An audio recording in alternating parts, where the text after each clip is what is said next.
అమ్మ మీకు ప్రధానంగా మిమ్మల్ని అడుగుతున్నాం మీరు సార్, మీరు ఈ ఊరి ఆడబిడ్డగా, ఈ ఊరి కోడలుగా ఊరికి ఏం చేయాలనుకుంటున్నారు ఖచ్చితంగా అది మరోసారి మీరు మా మీడియా ద్వారా కూడా చెప్పండి. అందరికీ నమస్కారం. నేనైతే మా యాక్చువల్గా ఇప్పుడు మా మ్యానుఫ్యాక్చర్ ఒకటి మేము విడుదల చేశాము. దాంట్లో ఫస్ట్ కూతురుని పట్టిస్తామని చెప్పాము. నెక్స్ట్ కుక్కల బిడ్డ ఉంది, అదొకటి చూసుకుంటాము.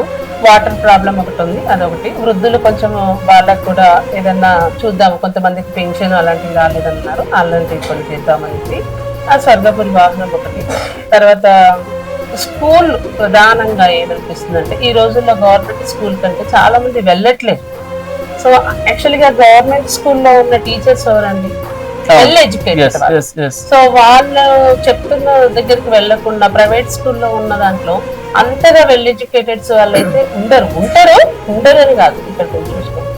బట్ ఏంటంటే నేను ఏంటంటే మన గ్రామాలలో కొంచెం స్కూల్స్ అభివృద్ధిని చేస్తే దాంట్లో కొన్ని మౌలిక సదుపాయాలు అలాంటివి కల్పించామనుకోండి, అప్పుడు కొంచెం పేరెంట్స్ కూడా ఇంట్రెస్ట్ చూపించేసి వాళ్ళు పిల్లల్ని పంపడానికి చూస్తూ ఉంటారు అన్నట్టు. దాని మీద కొంచెం ఫోకస్ పెడదాము అనుకుంటున్నాం మెయిన్ గా, అది ఇంపార్టెంట్. తర్వాత ఇప్పటి వరకు గుళ్ళు చాలా మన ఉన్నాయి. మేము చాలా వరకు ఈ గుళ్ళకైతే చాలా హెల్ప్ చేసాము, సహాయం చేసాము.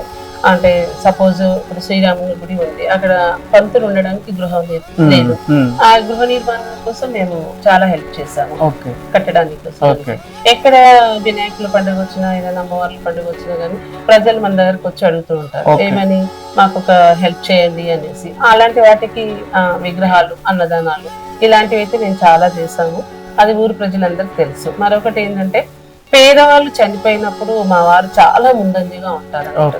అక్కడికి వచ్చేసి వాళ్ళకు సమయానికి ఇమీడియట్లీగా తన చేతనైనంత వరకు 10-20 అందిస్తూ ఉంటారు. కొంతమంది పేద విద్యార్థులు వాళ్ళు చదువుకున్నారు, బాగా చదువుకున్నారు, కానీ వాళ్ళ దగ్గర